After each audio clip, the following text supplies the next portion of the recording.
What's up guys? Welcome to the channel. Let's talk makeup, specifically makeup techniques. In this video, I want to talk about makeup techniques that for one reason or another I decided I didn't like, had kind of written off and never used them, but over the course of some time have come around and now not only love them, but some of these I use every day, regularly in my routine. And I thought it'd be fun to share because we can get bored in our routines. I actually have a video, you can click the I or in the description box below, where I share some tips for how to use your existing makeup to change things up and keep it interesting, keep you inspired with makeup. And this is just another way to kind of evaluate what you're doing, think about things that you might have written off, and maybe throw them into your everyday routine. See if you like them. If you don't, well, you tried. But if you do like them, you have another little trick up your sleeve. So let's go ahead and get started. Tip number one. Using a stippling brush. Back when YouTube started, I feel like the MAC, I don't have any of their brushes, so whatever number the stippling brush was, that was like the go-to foundation brush for everyone. And so one of the first brushes I ever bought was from e.l.f. for foundation specifically, but also just in general, the first brushes I bought were from e.l.f. And I bought the stippling brush. I used it, but didn't love it. And the second I got my hands on more of a buffing brush, like this one from Real Techniques, I was like, yeah, see you later, stippling. We're going in for buffing. And I still really do like this brush, but what I have come to find out sometimes is that while I love how fast and evenly brushes like this buff product in, I can get a little heavy-handed with it. I don't know what it is, like progressively more heavy-handed. I'll start with a pump and then I'll go like a pump and a quarter or a pump and a half, maybe thinking that the bristles, because there are so many, they're so much more dense than something like this, will absorb it. But then I find I've just been applying way too much to my face the whole time. I don't know the exact source, but I do know that making the switch to a stippler, because I recently bought the Scott Barnes brush set and this is his foundation brush, so it kind of forced me back into using a stippling brush. And once I did, I was like feeling so fresh face, like a little bit less foundation. It was more evenly blended across my face as opposed to kind of being stamped and buffed into specific spots on my face. This kind of helps me temper my application technique, and I've really been enjoying the application. I mean, nothing says I won't go back to a brush like this because this is definitely a comfort zone for me, but it was definitely refreshing to give a stippling brush a try to get a little bit of a different finish, a lighter touch to my foundation. And so even though it's something I never thought I would ever go back to again, my stippling days were gone, I really love this guy. Technique number two, and this is actually the one that I've started doing most recently, it is using an angled brush for my brows. I used to feel like using a brush with powder, gel pomade, whatever it is, I just felt like it took too long. Sometimes I'd be, again, a little bit too heavy-handed. That may or may not be a theme in my makeup life, but I had just really written off using an angled brush until I ran out of my CoverGirl Ultra Fine Brow Pencil, and I haven't had a chance to go pick one up yet. So I was looking at my Anastasia Dip Brow Gel that I absolutely love, but still wanted a way to fill in my brows. Sometimes I'll go it alone with this brow gel, and I'll find that the edges just look a little bit messy and unkempt. Some days I'm totally cool with it. Other days I just want a little bit more structure, you know what I mean? So I thought, I'm gonna go ahead and reach for an angled brush. Once again, this is from Scott Barnes. You don't need Scott Barnes brushes, but I am testing the set that I just bought. So this is his number 59 brush. It's pretty wide. I mean, it's narrow, but it has some serious width to it, about as wide as my actual brow space, which is kind of nice for stamping hair structures in here. But I just found that I can reduce the number of products I use to one and get kind of a two-in-one technique because this brow gel is so deeply pigmented.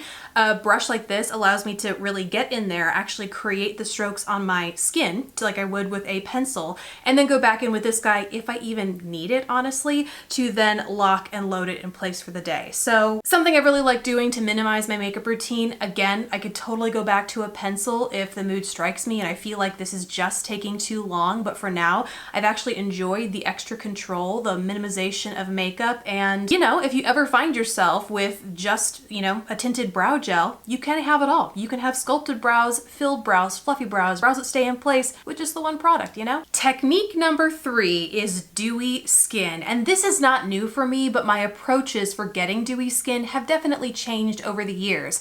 I can remember though, back when I used to live in Chicago and even in college in Minnesota, and the winters were so cold there, and I would still just mattify my combination skin. I thought that was the solution to downplaying and minimizing my acne and my oiliness this, and I like couldn't get things matte enough. And I also just loved a matte finish. And now I think back on that and I'm like, and my skin hurts just thinking about how matte I think I liked my skin back then. And so in coming to love more dewy products, I found, you know, primers that I like a little bit better, foundations like my, you know, Believe Beauty Skin Finish Foundation. This is a great buildable dewy finish foundation.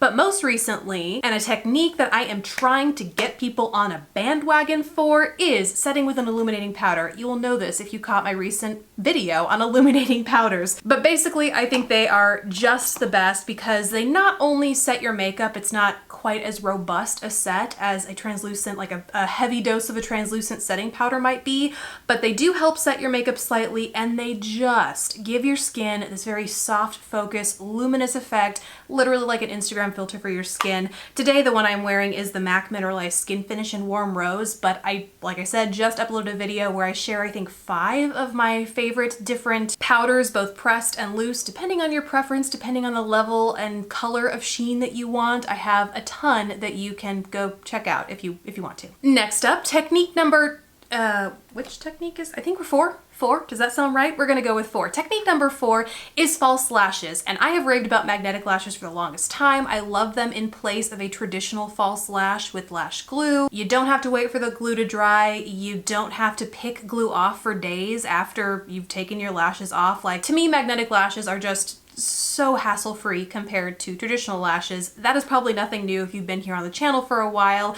If you are new to the channel though, welcome. Please subscribe if you haven't already, and if you're curious about magnetic lashes, I have a whole playlist of tips, tricks, the kinds that I like, yada yada yada, right up in there. But recently, I came to find another sort of temporary lash solution that I like almost maybe just as well as magnetic lashes, and that is Lashify. Recently did a video reviewing them and the bond that I like, techniques for applying and removing and getting them to last as long as possible, but basically they are like a hybrid false lash extension solution where you apply them under your lashes with the adhesive, you kind of clamp them down, put a little polish on them, and then you're good to go for a week at least. And to me, it's like waking up with lash extensions every day. You don't have to mess with mascara or falsies during your makeup every day. It's such a time saver, such an effort saver, and honestly pretty great to wake up looking like you have this beautiful set of like mascara lashes. But together, Lashify and magnetic lashes, specifically Ardell, the magnetic accent lashes that I'm wearing right here, have totally changed my lash game. I wouldn't actually, honestly, I still don't really touch false lashes unless I'm using them with Lashify because I so hate lash glue. So those two things really help me get over that.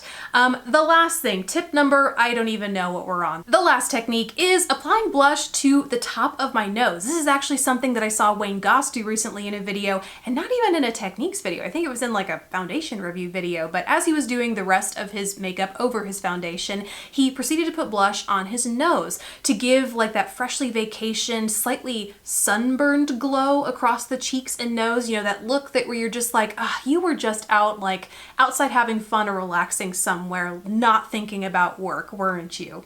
That's the look that it gives you, and I've been doing, ever since I saw that video, I was like, I'm gonna give that a try, and I feel like it makes me look a little bit more well-rested, vacationed, youthful maybe? I don't know, it just was a nice way to change things up and add a different dimension to my face makeup. I went a little bit lighter today just because today I'm wearing the, again, Scott Barnes, I bought his stuff, so I'm using a lot of it to give it a try, but this is his Cheek Chic palette, and this just gets a ton of use in general because it has just about every shade you could want from it. But today I'm wearing a mix of rosé with this minimalist shade up here, and because this is so pinky pink, kind of like my sweater, I wanted to take it a little easy, especially because I have purple going on in my eye. So I don't have as much on my nose, but I recently uploaded a video to Instagram where I went more for this bronzy vibe and included a little bit of this, I want to say. I don't know, go check out the video if you're curious, but it was a little bit more of a bronzy peachy sort of glow, and so then I went a little bit more heavy on my nose area, and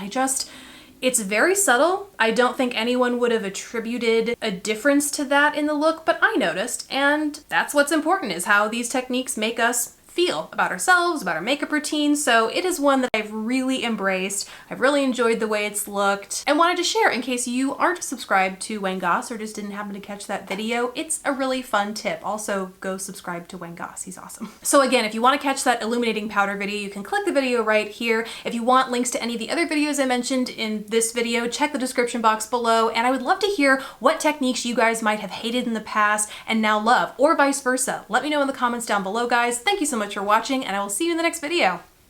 Bye.